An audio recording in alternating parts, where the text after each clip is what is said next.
भगवद गीता एक पवित्र ग्रंथ हमें जीवन के गहरे रहस्यों और मूल्यों के बारे में सिखाता है। इसमें भगवान श्री कृष्ण ने अर्जुन को जीवन के उद्देश्य और कर्तव्य के बारे में बताया। हम इन शिक्षाओं को अपने जीवन में कैसे लागू कर सकते हैं, यही हमारा उद्देश्य है। श्री कृष्ण कहते हैं, जीवन का सार है समर्पण, आत्मनिवेदन और प्रेम में। जब तुम पूरी भावना से किसी कार्य को करते हो तो तुम उसके फल में किसी भी प्रकार की आसक्ति नहीं रखते हो। तो चलिए शुरू करते हैं आज की यात्रा। जीवन का उद्देश्य क्या है? यह सवाल हम सभी के मन में कभी न कभी जरूर आता है। जीवन का उद्देश्य केवल भौतिक सुख सुविधाओं को प्राप्त करना नहीं है, बल्कि आत्मा की शांति और संतोष को पाना है। श्री कृष्ण के अनुसार जीवन का उद्देश्य हमारे कर्मों में निहित है। हमें अपने कर्म को सही दिशा में और सही उद्देश्य से करना चाहिए। जब हम अपने कर्मों को निष्काम भाव से करते हैं, तभी हम सच्चे सुख और संतोष को पा सकते हैं। भगवद गीता में कर्मयोग का बहुत महत्व बताया गया है। कर्मयोग का मतलब है बिना फल की इच्छा के कर्म करना। भगवान कृष्ण सिखाते हैं, कर्म में सफलता का राज है समर्पण और निष्काम कर्म। जब तुम अपने कार्यों को निष्काम भाव से करते हो तो सफलता तुम्हारे पास खुद आती है।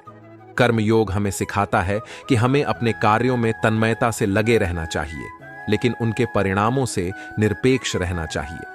यह सिद्धांत न केवल आध्यात्मिक जीवन में बल्कि व्यावहारिक जीवन में भी बहुत महत्वपूर्ण है। जब हम निष्काम भाव से कार्य करते हैं तो हम तनाव मुक्त और शांति से जीवन जी सकते हैं। श्री कृष्ण ने भगवद गीता में सेवा भाव को अत्यधिक महत्व दिया है। उनके अनुसार जीवन का वास्तविक उद्देश्य दूसरों की सेवा करना और समाज के लिए कुछ अच्छा करना है। श्री कृष्ण कहते हैं, जीवन का मूल्य तभी होता है जब तुम दूसरों के साथ मिलकर सौभाग्य और सुख शांति का अनुभव करते हो। जब तुम दूसरों की सेवा करते हो तो तुम्हारा मन शुद्ध होता है और तुम्हें सच्चा आनंद मिलता है। सेवा भाव का मतलब है बिना किसी स्वार्थ के दूसरों की मदद करना। यह एक ऐसा कार्य है जो हमारे मन और आत्मा को शुद्ध करता है। जब हम दूसरों की भलाई के लिए काम करते हैं तो हमें आत्मसंतोष और खुशी मिलती है। सेवा भाव हमें हमारी आत्मा के करीब लाता है और हमें हमारे जीवन के उद्देश्य का एहसास कराता है। हनुमान जी ने भगवान श्री राम की सेवा में अपना पूरा जीवन समर्पित कर दिया। उनके सेवा भाव और निस्वार्थ भक्ति की कहानी हमें यह सिखाती है कि सेवा ही सच्चे जीवन का उद्देश्य है। हनुमान जी ने बिना किसी स्वार्थ के, बिना किसी फल की इच्छा के भगवान श्री राम और माता सीता की सेवा की। जब सीता माता का पता लगाने के लिए उन्हें लंका भेजा गया, तब उन्होंने अपनी पूरी शक्ति और समर्पण के साथ यह कार्य किया। उनके लिए यह सेवा केवल एक कार्य नहीं, बल्कि उनके जीवन का उद्देश्य था। क्या आप कभी सोचते हैं कि हमारे जीवन में सच्ची शांति और संतोष कैसे प्राप्त हो? क्या आपने कभी यह महसूस किया है कि बाहरी दुनिया की भाग दौड़ और तनाव से दूर होकर आपको एक आंतरिक शांति की तलाश है?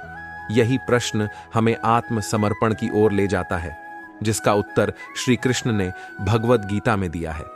श्री कृष्ण कहते हैं, जब तुम अपने जीवन को मेरे चरणों में समर्पित करते हो, तब तुम्हें सच्चे सुख और शांति की प्राप्ति होती है। आत्मसमर्पण का मतलब है अपने जीवन को उस उच्च शक्ति के हाथों में सौंप देना जो हमें मार्गदर्शन और प्रेरणा देती है। आत्मसमर्पण का सबसे बड़ा उदाहरण अर्जुन का है। कुरुक्षेत्र के मैदान में जब अर्जुन अपने कर्तव्यों और युद्ध के परिणामों को लेकर संदेह में थे, तब उन्होंने अपने जीवन और निर्णयों को श्री कृष्ण के चरणों में समर्पित कर दिया। उन्होंने कहा, हे कृष्ण, मैं तुम्हारा शिष्य हूं, मुझे सही मार्ग दिखाओ।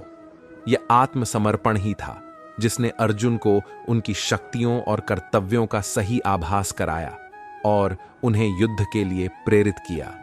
श्री कृष्ण कहते हैं, आत्मसमर्पण का मतलब यह नहीं कि हम अपने कर्तव्यों से भागें, बल्कि इसका मतलब है कि हम अपने कार्यों को निष्काम भाव से करें और उनके परिणामों को भगवान के हाथों में छोड़ दें। एक बार की बात है, एक भक्त ने भगवान से पूछा, हे प्रभु, मैं कैसे जानूं कि मैं सही राह पर हूं? भगवान ने मुस्कुराते हुए कहा, जब तुम अपने सभी निर्णय और कर्म मेरे चरणों में समर्पित कर देते हो, तब तुम सही राह पर होते हो। जब तुम अपने मन और आत्मा को शांत कर लेते हो, और मुझे अपने जीवन का मार्गदर्शक मानते हो, तब तुम सच्ची शांति को प्राप्त करते हो। यह आत्मसमर्पण हमें जीवन के हर क्षण में मार्गदर्शन करता है। जब हम अपने कार्यों को भगवान के चरणों में समर्पित करते हैं, तब हम अपने जीवन में आने वाली कठिनाइयों और चुनौतियों से नहीं घबराते। हमें विश्वास होता है कि भगवान हमारे साथ हैं और हमें सही मार्ग दिखाएंगे। आत्मसमर्पण का एक और उदाहरण है भक्त प्रहलाद का। जब प्रहलाद के पिता हिरण्यकश्यप ने उन्हें भगवान विष्णु की भक्ति छोड़ने के लिए अत्याचार किया, तब प्रहलाद ने अपने जीवन को भगवान विष्णु के चरणों में समर्पित कर दिया। उन्होंने अपनी भक्ति और आत्मसमर्पण से यह साबित किया कि सच्ची शांति और सुख केवल भगवान की शरण में ही मिलते हैं। जब हम अपने जीवन को भगवान के चरणों में समर्पित करते हैं, तब हमें यह एहसास होता है कि हमारे जीवन का उद्देश्य केवल भौतिक सुख सुविधाएं नहीं हैं, बल्कि आत्म साक्षात्कार और शांति की प्राप्ति भी है। एक और प्रेरणादायक उदाहरण है महर्षि वाल्मीकि का। वाल्मीकि, जो पहले रत्नाकर डाकू थे, ने अपने जीवन को भगवान राम के चरणों में समर्पित किया और रामायण जैसी महान कृति की रचना की। यह आत्मसमर्पण का ही फल था जिसने उन्हें डाकू से महान ऋषि बना दिया। श्री कृष्ण कहते हैं, जीवन का सार है समर्पण, आत्मनिवेदन और प्रेम में। जब तुम पूरी भावना से किसी कार्य को करते हो, तो तुम उसके फल में किसी भी प्रकार की आसक्ति नहीं रखते हो। हनुमान जी का जीवन इस विचार का साक्षात उदाहरण है। हनुमान जी के सेवा भाव का एक और महत्वपूर्ण पहलू है उनका विनम्रता और दृढ़ संकल्प। जब वह सीता माता के पास पहुंचे और उन्हें श्री राम का संदेश दिया, तब उन्होंने अपने सभी कार्यों का श्रेय भगवान श्री राम को दिया। यह हमें सिखाता है कि सच्चे सेवा भाव में कभी भी अहंकार नहीं होना चाहिए। हमें अपने कार्यों का श्रेय स्वयं को नहीं, बल्कि उस उच्च शक्ति को देना चाहिए जो हमें प्रेरित करती है। श्री कृष्ण कहते हैं, जब तुम बिना किसी स्वार्थ के दूसरों की सेवा करते हो, तो तुम अपने जीवन के उद्देश्य को प्राप्त करते हो। सेवा भाव न केवल तुम्हें आत्मसंतोष देता है, बल्कि समाज में भी सकारात्मक परिवर्तन लाता है। हनुमान जी की सेवा और भक्ति का सबसे बड़ा उदाहरण यह है कि उन्होंने अपने जीवन के हर क्षण को भगवान श्री राम की सेवा में लगा दिया। उन्होंने हर छोटी बड़ी मुश्किल का सामना किया, लेकिन कभी भी अपने सेवा भाव और भक्ति को कम नहीं होने दिया। यह हमें सिखाता है कि सच्ची सेवा में हमें किसी भी प्रकार की कठिनाई से घबराना नहीं चाहिए। सेवा भाव का पालन करने के लिए हमें छोटे छोटे कदम उठाने चाहिए।